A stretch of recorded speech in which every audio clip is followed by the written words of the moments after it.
Të gjitha njerëz janë kryetarës e kryeministrat të shtete anëtare të Bashkimit Evropian. Në këtë takim ata u morën edhe me Kosovën e Serbinë. Këto dy vende të Ballkanit po presin lajme të mira nga Brukseli për agjendën e tyre evropiane.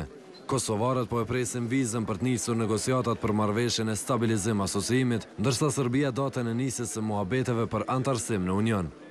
Nuk shkoi shumë me Prishtina e Beogradi dëgjuan atë çfarë deshën. Lajmin e kumtoi presidenti i Këshillit të Bashkimit Evropian, Herman Van Rompuy, tha se ky është një moment historik.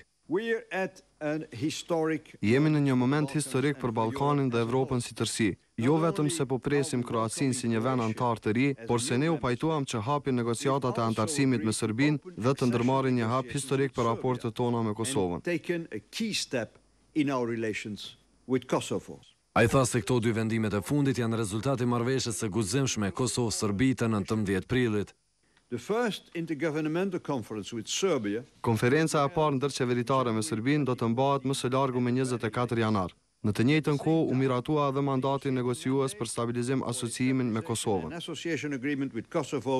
Hiç më pak historike vendimet e së premtes për Kosovën e Serbinë nuk po i sheh as presidenti i Komisionit Evropian.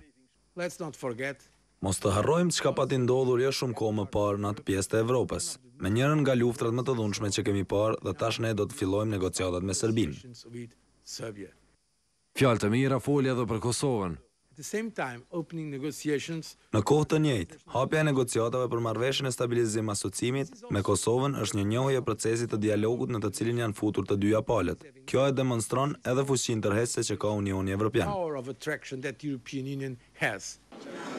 Në fakt, kryelajmi i prodhuar sot në BE ishte prania në këtë tubim me kryeministrit kroat, Zoran Milanović, vendi i cilit nga mesnata ndërmjet të dielës së të hënës bëhet shtet antar i Unionit.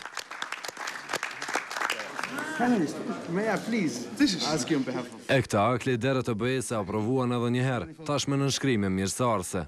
Okay, thank you so much. See you later.